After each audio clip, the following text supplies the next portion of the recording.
Good morning. Good morning. And I thought, what a perfect song for Mother's Day. What would I do today if I were brave? That clearly being a mother requires some bravery along the way to keep stepping out and doing the next thing. So good morning and welcome to our Unity of Buffalo celebration service. Welcome to our viewers online. Welcome to everyone here. And most of all, happy Mother's Day.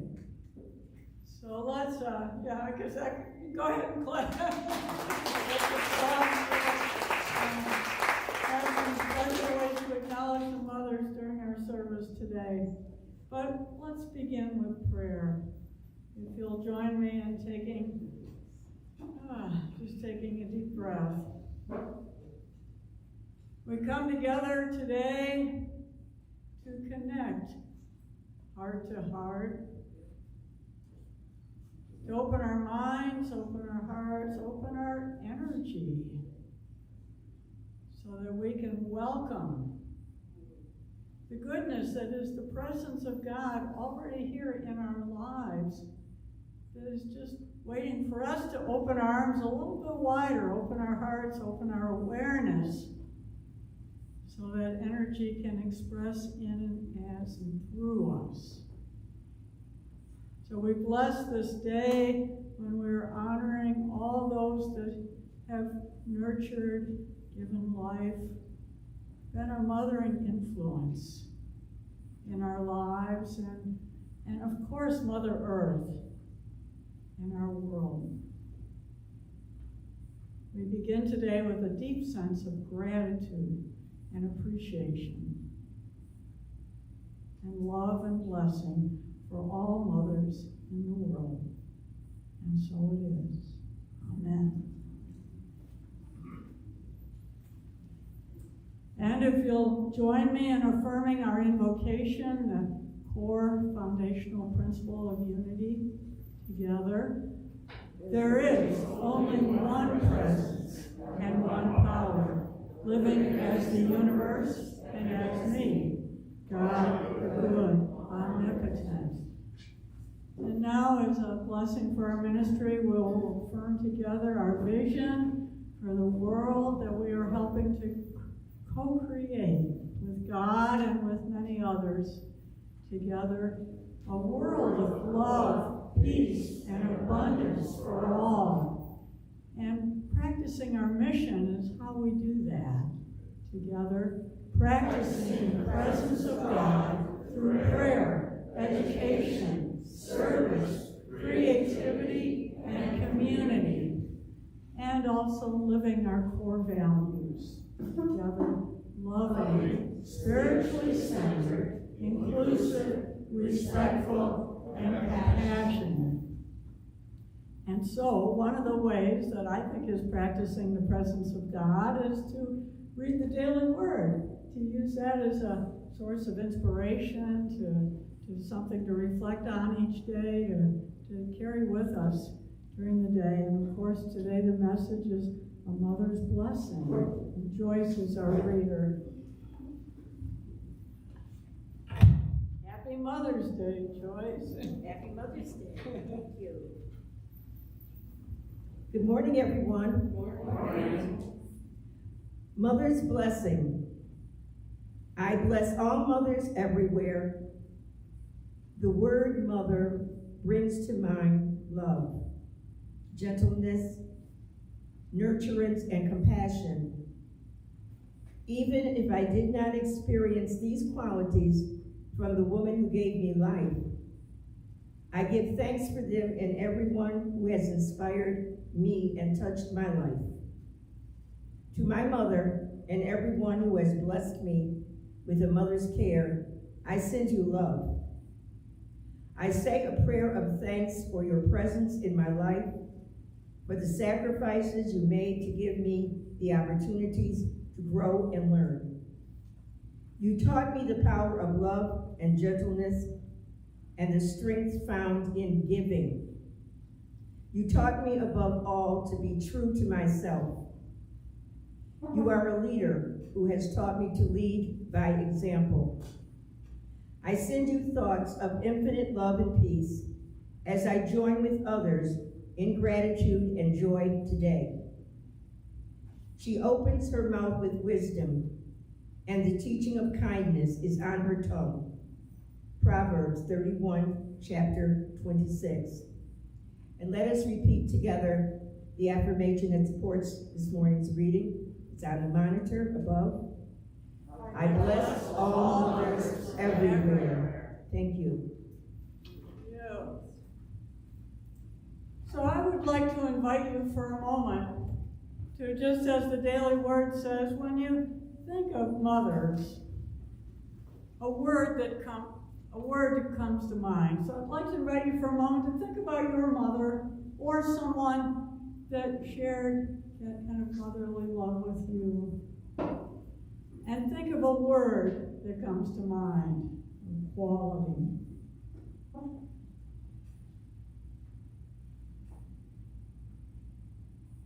And then tap your heart and say, thank you, Mom. I send you thoughts of infinite love and peace. I send you thoughts of infinite love and peace. And the truth is that quality, or those qualities that come to mind, are like seeds within us that blossom and grow over time. Sometimes we don't even know that they're there yet, but over time they reveal, just like a seed in the ground. Over time, as it's nurtured, it's revealed. And so I just would like to invite you to turn to a neighbor now and share that quality, and then respond to your neighbor and say, I see that in you. I see that quality in you.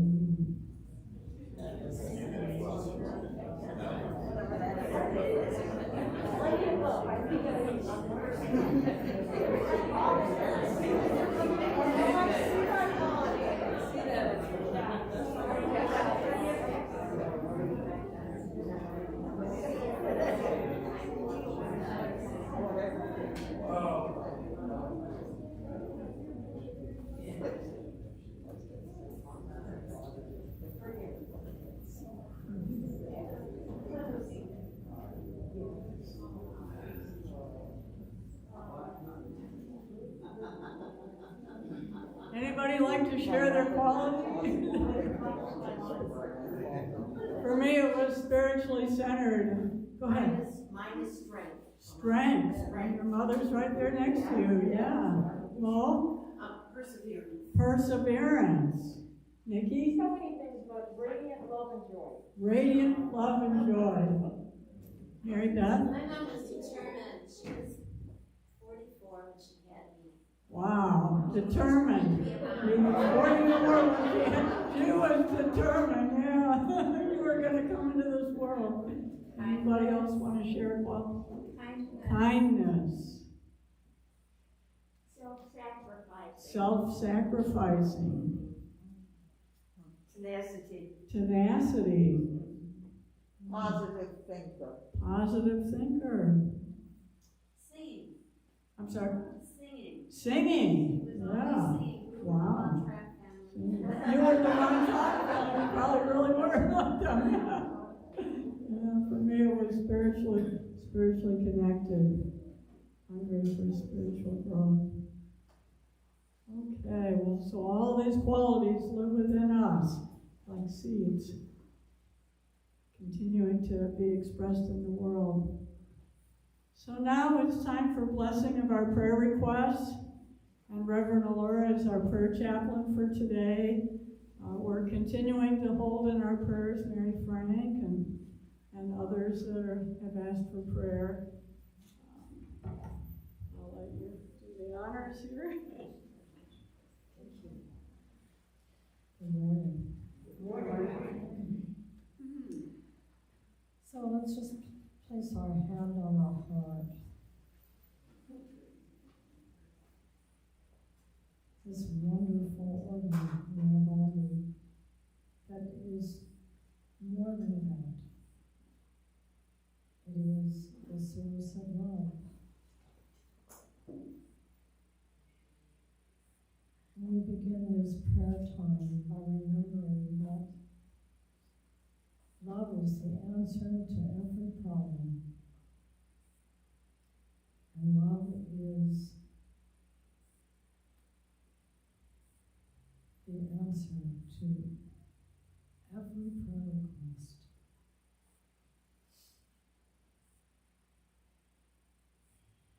And this morning, we pray for all who have asked for prayer, all those loved ones that we hold in our hearts.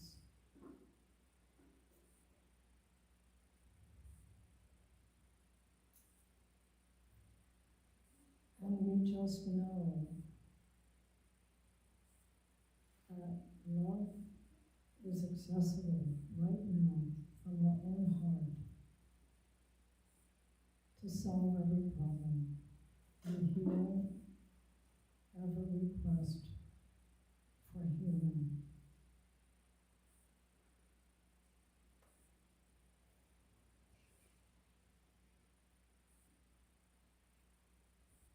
And so we share this love with everyone. Everyone here in this room, everyone who is listening.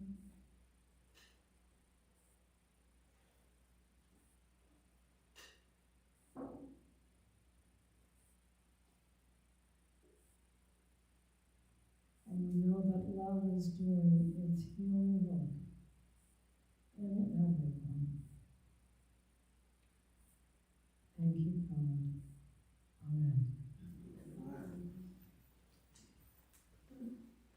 Thank you, Reverend Laura, and happy Mother's Day to you. Thank you. Just a reminder that we always have a prayer chaplain over in the corner after the service available for one-on-one prayer, and today that will be Reverend Laura available to support us in prayer. So, today we are beginning on a series of 7 lessons that are based on the book that our spirit groups are studying, Our Moment of Choice, Evolutionary Visions, and Hope for the Future. And I think that all the groups have met once now this week, but if you still want to join after today, see Lonnie and Millie, and they'll see if they can make it happen, get you connected. But as I thought about preparing for today's lesson, I thought I couldn't help but notice that we are beginning this series on Mother's Day, and we will be concluding this 7-week series on Father's Day, June 19th. And what a perfect window that this is a very auspicious time. That today, we're honoring mothers, and we're also honoring, or I think about the divine feminine, the feminine face of God that exists in all religious traditions, I think, or most. I wanted to bring my Kuan Yin statue today, but anyway, I had my hands full when I was walking out the door. But, the feminine, the divine feminine within all of us represents openness and receptivity and creation and empathy, intuition, a desire for spiritual growth. And the divine masculine within all of us is that part of us that's logical, that's purpose-driven, that's practical, that thrives on getting stuff done, wants to take action in the world. And of course, we need both of those. And I think over the course of this 7 weeks, there will be an opportunity for us to call upon both the divine feminine and the divine masculine within each of us. In fact, the essay, every essay in this book, at the end of the essay, it has a little call to action, something very specific that you can do to put the ideas into practice. But I wanted to start out today, I want to talk about a few things, a few concepts. There's so much. But I want to talk about synergy and culture and consciousness and peace. But I really like this sentence in the preface, that this book came together as a result of a collaboration with an organization called the Source of Synergy Foundation. And their purpose, I think, is to support the release of synergistic energy that exponentially expands and creates global ripples in planetary consciousness. Oh, wow, I really like that. I love that. You know, synergy is when two or more things or agents or organizations or people come together, and it creates a combined effect that is greater than the sum of the individual parts. So for the math people in our group here, it means 1 plus 1 equals a lot more than just 2. And I really see that happening with our spirit groups, that it's not just 5 people here and 6 people there, and it's going to create 6 people with better increased consciousness. It's going to create way more than that. There's going to be a synergistic effect of people coming together in small groups and all the groups coming together and are talking about this.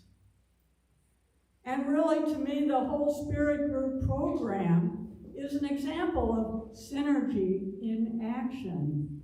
I wanted to just kind of say a little bit about the spirit group program as a whole, that it's a program in our church, like our prayer chaplain program or other things. That it was started several years ago by a woman named Mindy Audlin, who was a New Thought person, and she looked around, she saw all these evangelical churches that are really large, and she said, I want to study what they're doing so that maybe we can adapt some of those ideas to Unity and New Thought churches.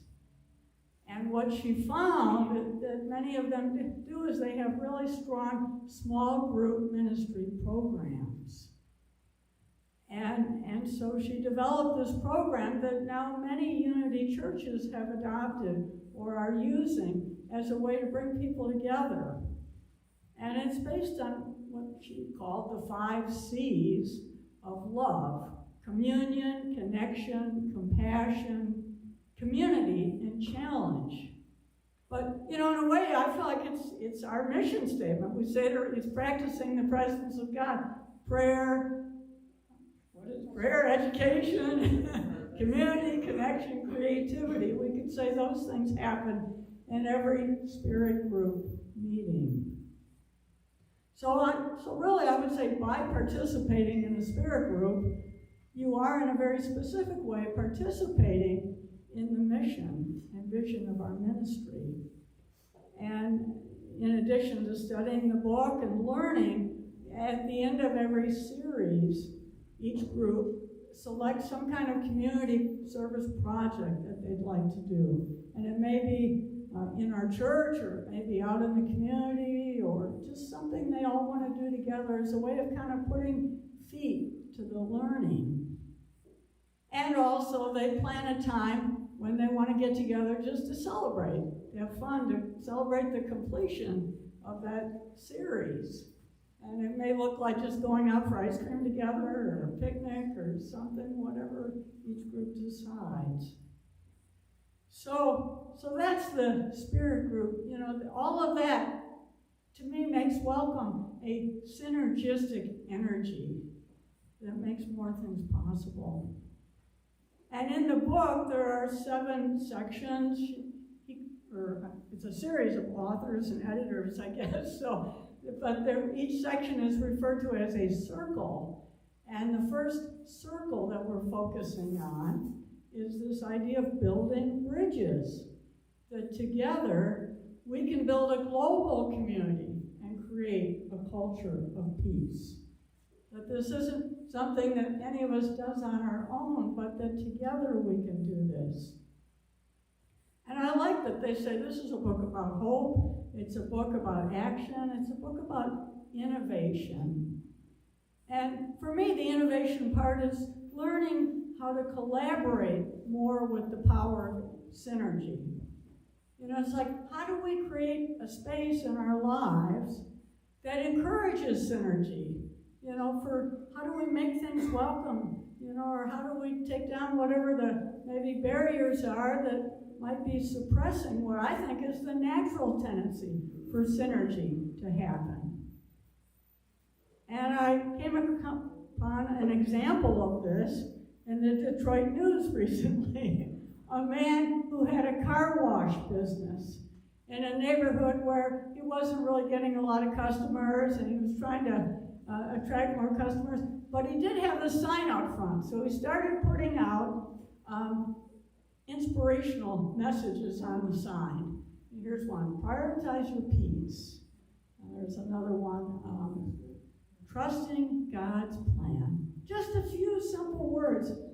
And over time, man, he was flooded with business. People were lining up to go into the car wash and getting out and talking to him, saying, boy, your message just really hit me at a time when I needed to hear those words. I was just driving by, you know, and he created a synergy, you know, by putting out a message, broadcasting it somewhere. I'm going to take some of these and put them on our sign, borrow some.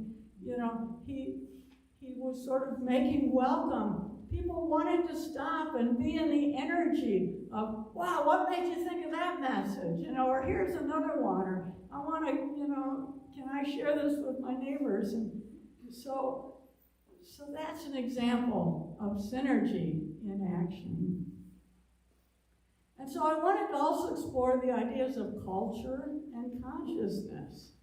That, I'll go back for a minute. I just stay on that one, a culture of peace.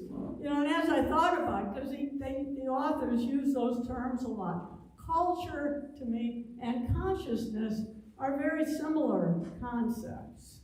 You know, I looked at the meaning of culture. You know, culture can be art. We've got some wonderful art, thanks to Judy Puffbeth, who's arranged for this next art show. We're a pretty cultured group here. I think we appreciate music and art and things. But it's also, culture is a predominant set of attitudes or beliefs or ideas that characterize an organization. Culture can be a combination of structures or skills or mindsets that sort of create, you know, you just feel a culture. You know, you walk into sometimes a place or a church or where you say, you can feel, and it might feel like a place that's comfortable, and someplace else you might walk in and just like, this doesn't feel quite right to me. You know, people are dressed a certain way or, you know, something. And then consciousness is the same kind of thing. We talk a lot about consciousness in unity. It's our attitudes and our beliefs that shape our experience. You know, it's the lens through which we see things. It's like a mandala. It's our milieu. You know, we're like the fish swimming in the water, and we're not even aware of the water that we're swimming in.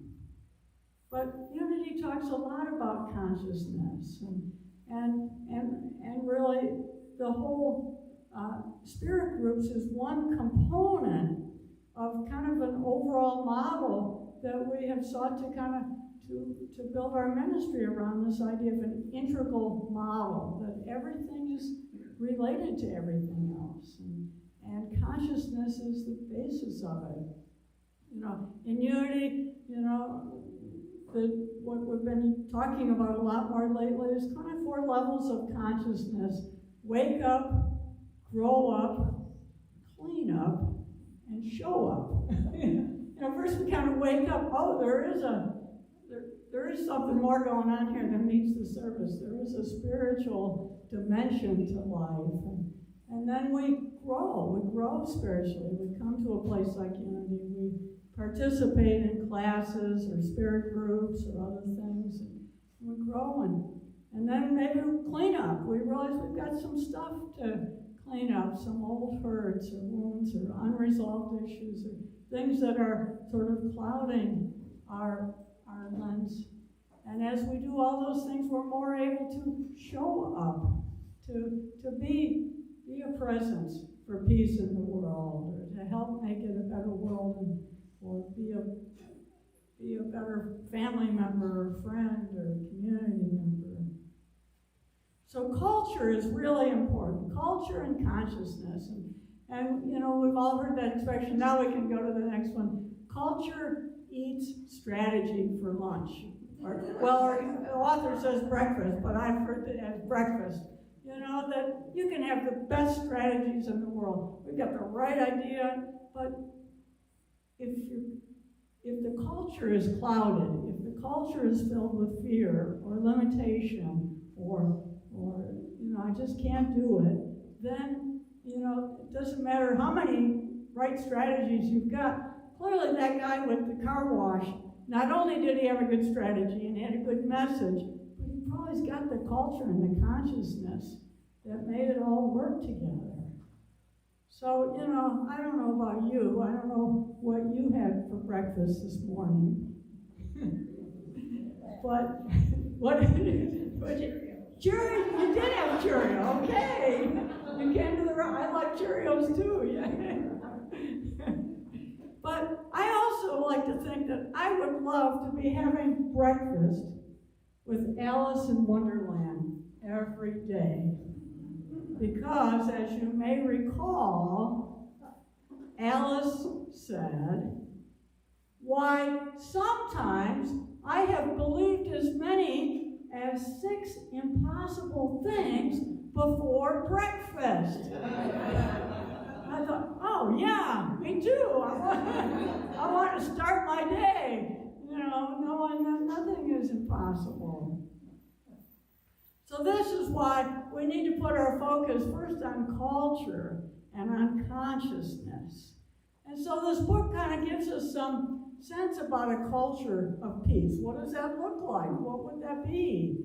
And we can go to the next slide, I think. And culture, you know, is a sense of interconnection and interdependence. It's knowing that everything is connected to everything else. That we can't just say, okay, I'm just going to fix this over here, or I'll take care of my backyard, but I don't care about the rest of the block. But it's like we're all connected. And looking at things in a whole system perspective. And that's why I just kind of wanted to put in about the integral model of ministry, that the Spirit Groups is a part of that, but it's an approach to thinking about our ministry as a whole system, that everything is connected to everything else. That we can't just have a conversation over here about money, or about bylaws, or about our building and our grounds, or music program, or I'm going to have a class, or, you know, without saying that it's part of a whole system, that everything affects everything else, and the culture and the consciousness are the water in which we're swimming. And that a culture of peace, you know, helps us to know that, you know, that, and I think more and more people are awakening to this, that there are certain universal truths that are common to almost all faith traditions, all religious traditions. And we can choose to focus on those ideas about compassion. It's like, I love that Dalai Lama says, my religion is happiness. You know, and we have a poster downstairs in the small group room in the back about the Golden Rule, the Golden Rule Day. You know, and that's one of those things that is universal truth, that's common to all religions.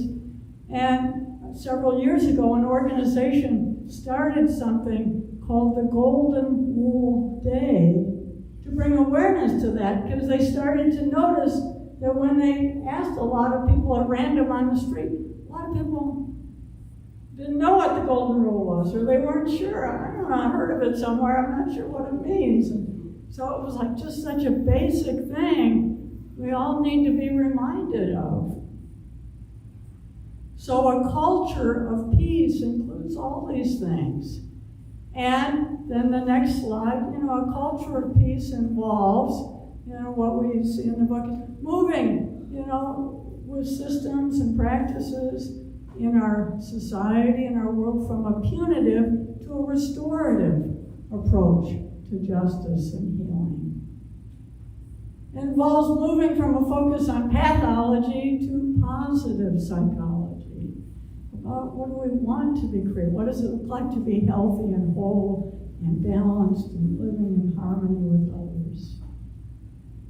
It involves turning to each other rather than on each other.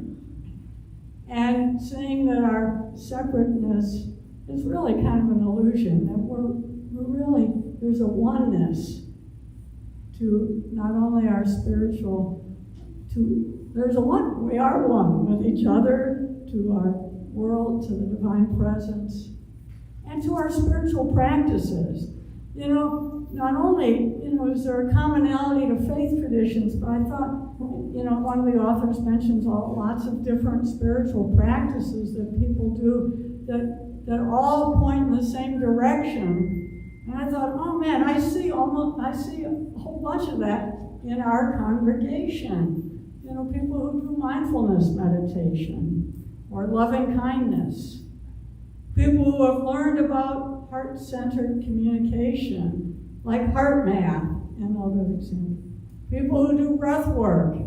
People who have done emotional freedom techniques, EFT. People who do Reiki.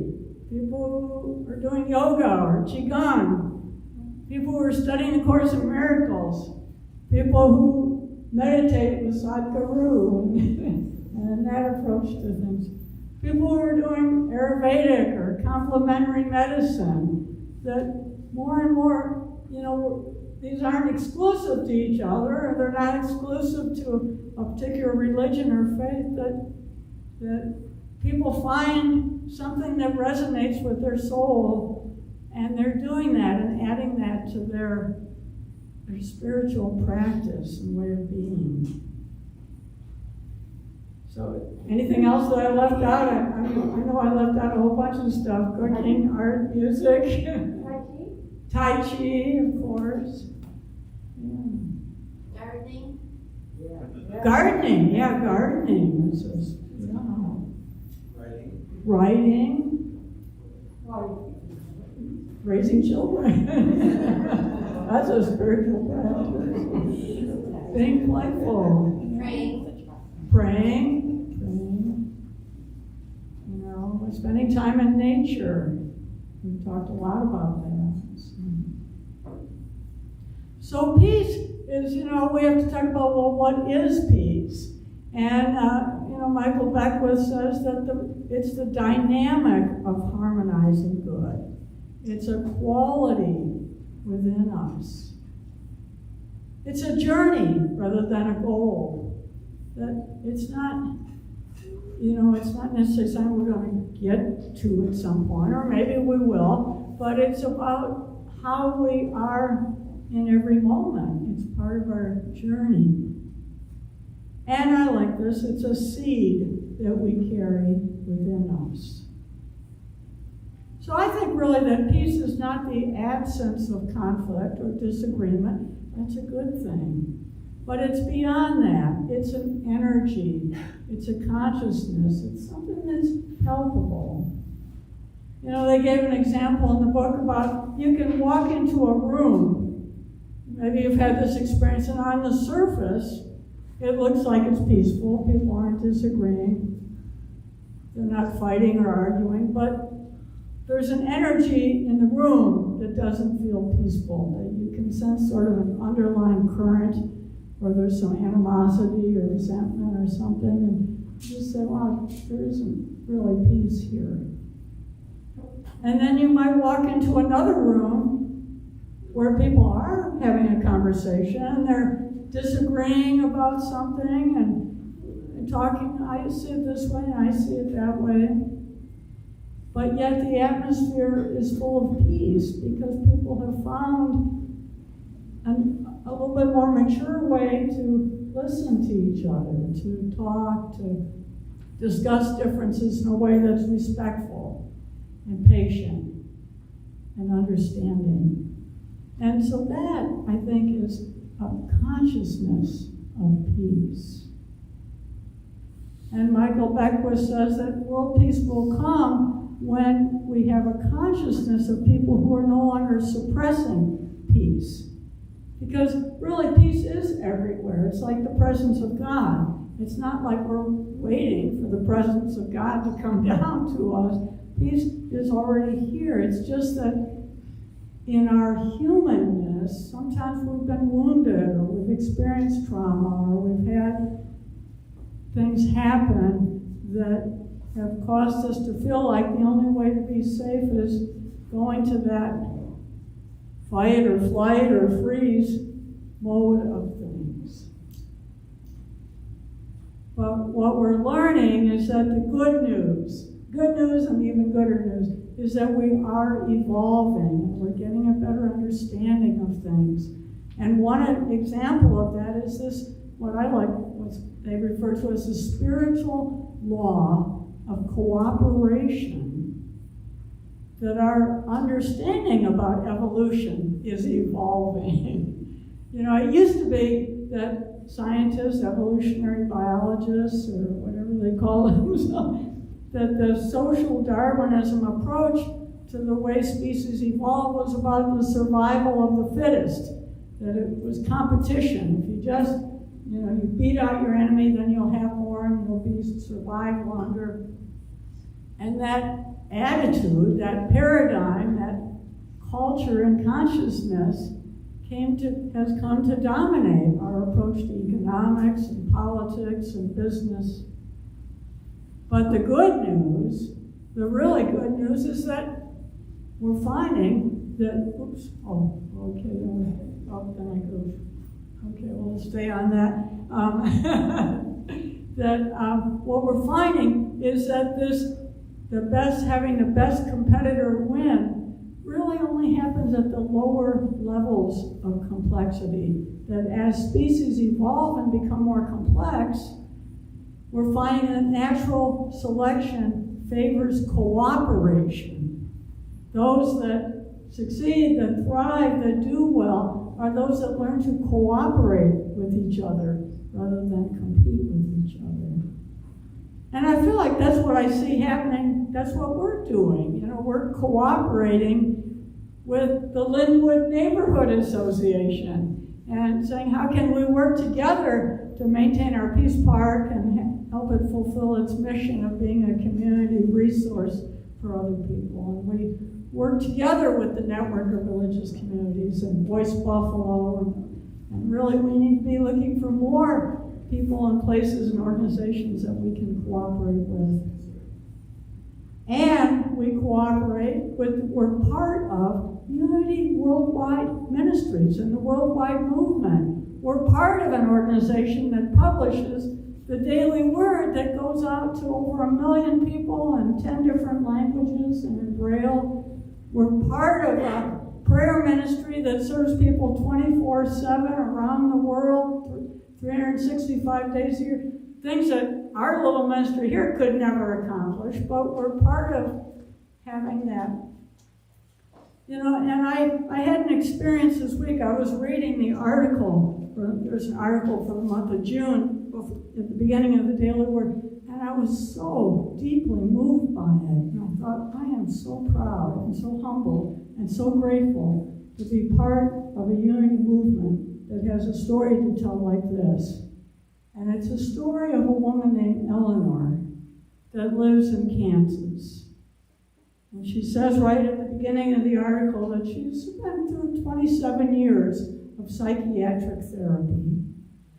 And she has found such strength and such hope in the unity movement. And she lives in the Kansas City area, so she gets to spend a lot of time at Unity Village. She tells a story about one day she was there riding her bike.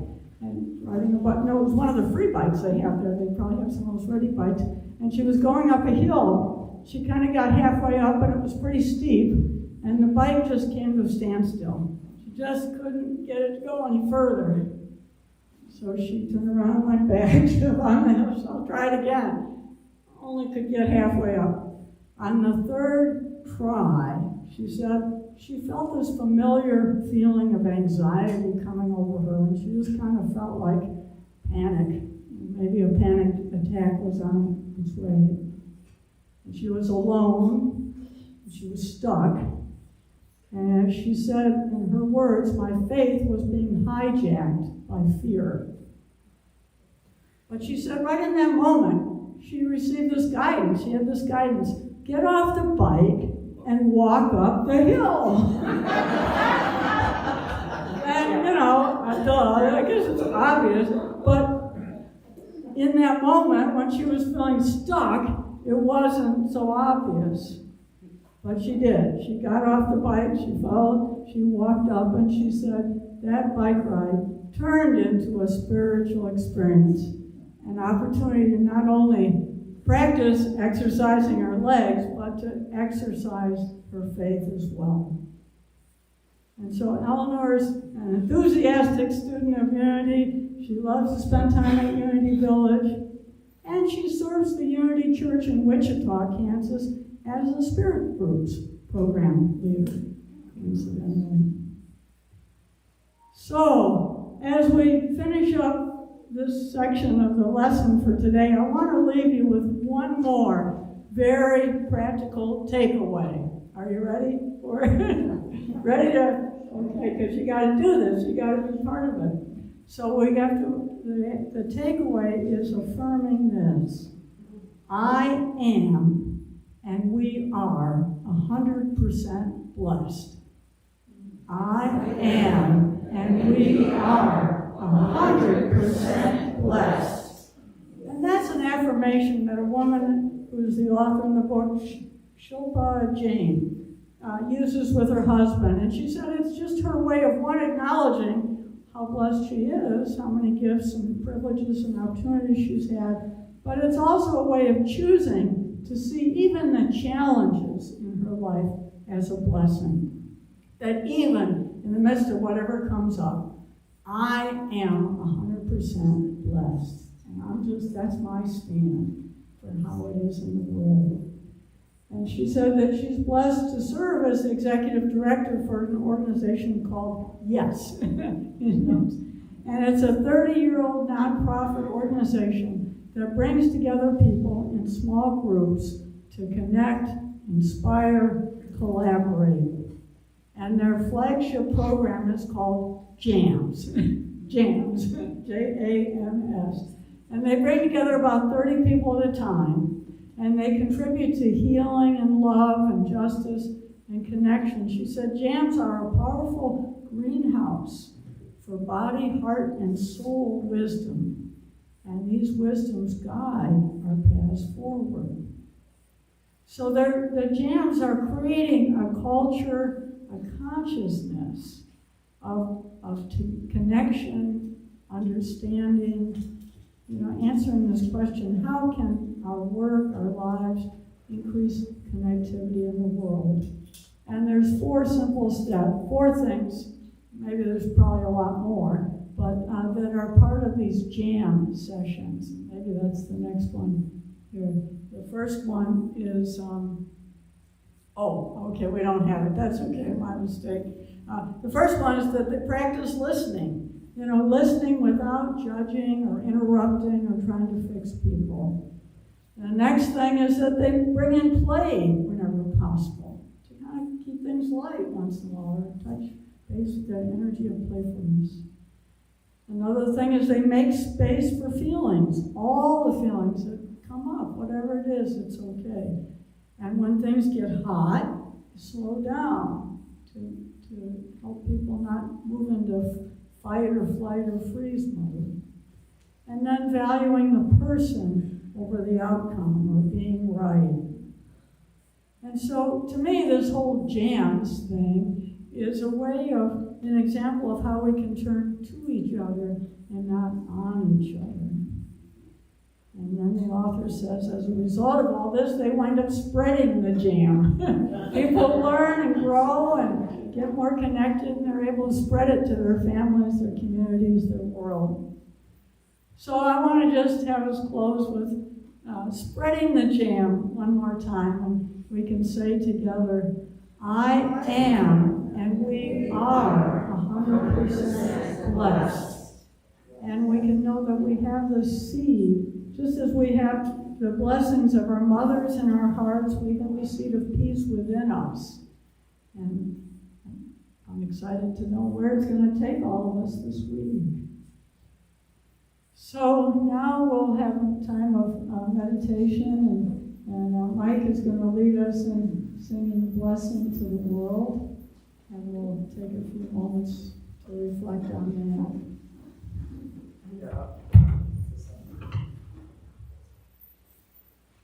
Yeah, so I will play the song. And we used to sing it, so it's probably familiar, and I would ask you to just sing along if you'd like to. Here's the melody.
And so I invite you to gently close your eyes if you'd like, and take a moment to feel the blessings in this room. That each one of us is a blessing in our sphere of influence. And we carry within us the seeds of blessing from all those who have touched our hearts, especially mothers and caregivers and mentors and teachers, family members.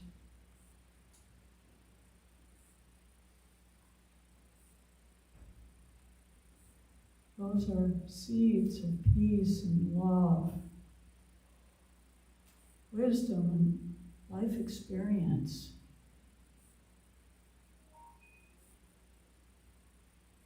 They have touched our soul.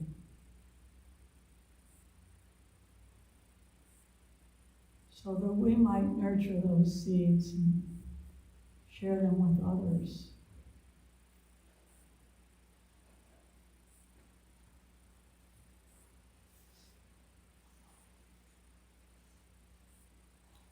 So again, I invite you for a moment to bring to mind your mother or someone that has blessed you deeply. To say, I send you love.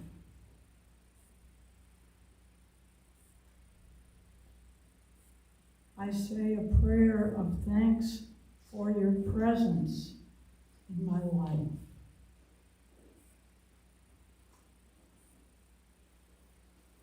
Thank you for the sacrifices you made to give me the opportunity to grow.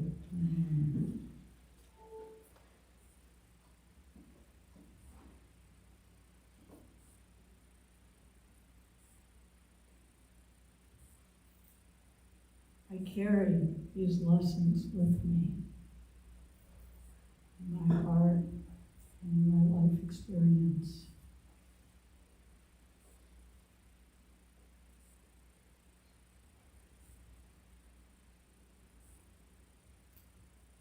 let's pause for a moment in the silence to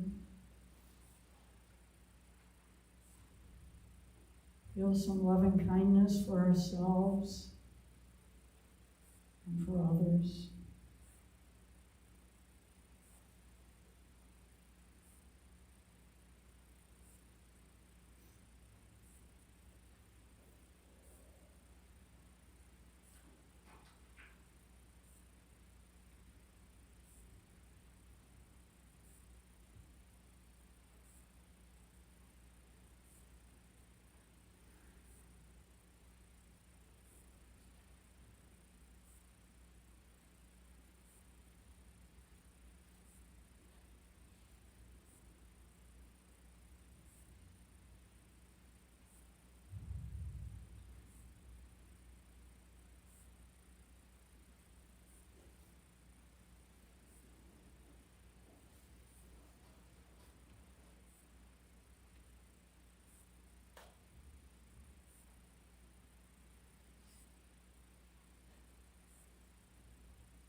And so we send thoughts of infinite love and peace to mothers everywhere as we join with others in gratitude and joy on this day and every day.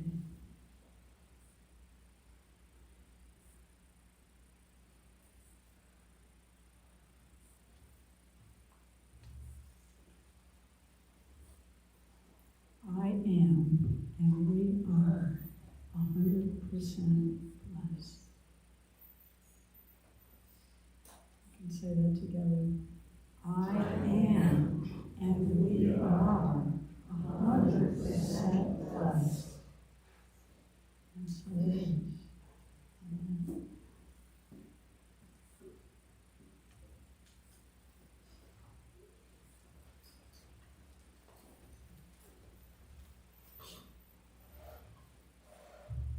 And so if we could have our graders come forward, I want to do a special blessing and hand out some flowers here. If you're a great-great-grandmother, stand or raise your hand. Or if you're a great-grandmother, Judy, Brian, so if we could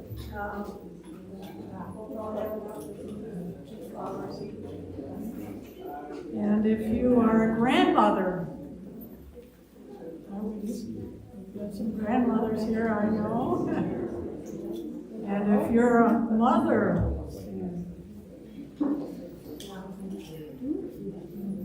half the room or more, there, we'll get this together here.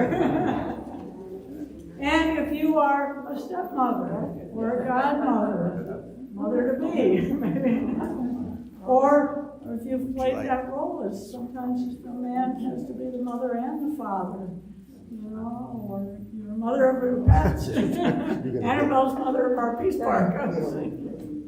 Please stand and allow us to give you a flower.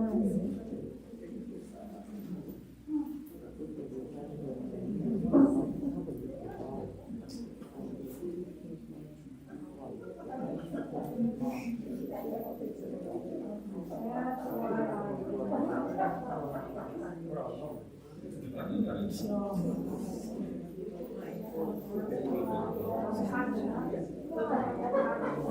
we got some more people in the middle here. Can't make too much of a mess. I'm not gonna be home until Saturday,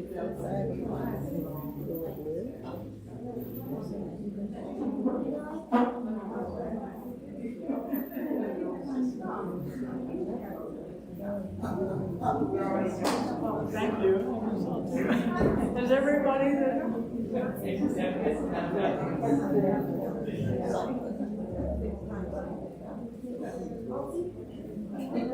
I know a few. I want to make sure that.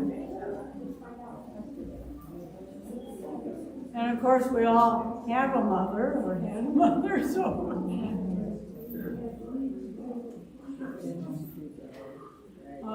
Max, or maybe Annabelle and her sister.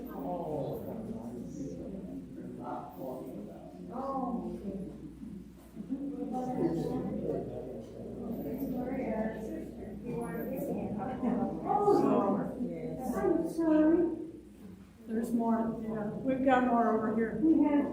Mike? Yeah.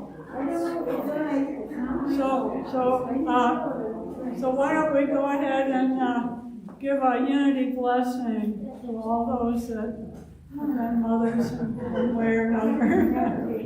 We love you, we bless you, we appreciate you, and we behold Christ in you.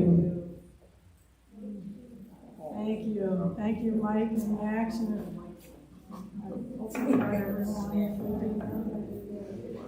Okay, there's a few left. So we bless our mothers by sending them love, prayer of thanks, and knowing that we carry the lessons that they taught us. So now we're ready to welcome.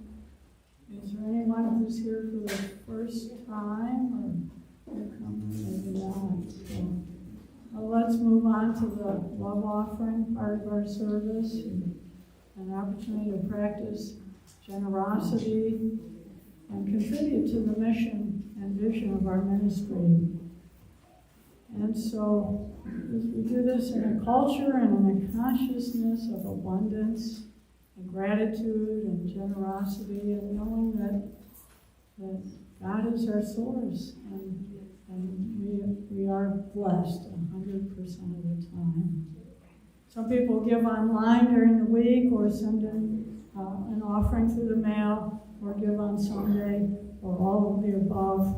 And so I just invite you to hold your gift in your hand for today, or the gifts that you give during the month. And let's bless them with this affirmation on our screen together. Divine love through me blesses and multiplies all that I am, all that I have, all that I give, and all that I receive. Freely I give, and freely I receive. Thank you, God.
These offerings together.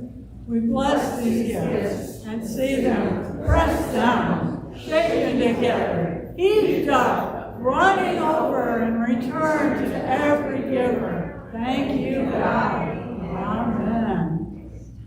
So, just a few transformational opportunities. Next Sunday, we'll have our quarterly update and sharing with the board. It'll start right after the service, 11:15, or Clem was on the dot or quicker. It is a Friendship Hour Sunday, but I think we're just going to put out coffee and maybe have some very light snacks.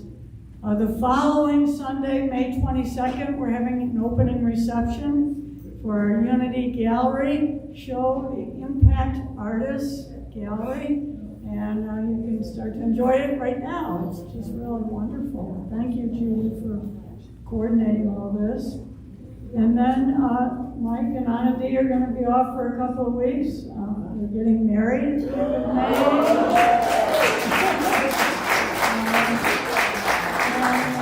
We're going to have a reception for them in June to celebrate with them. So more details will be coming about that.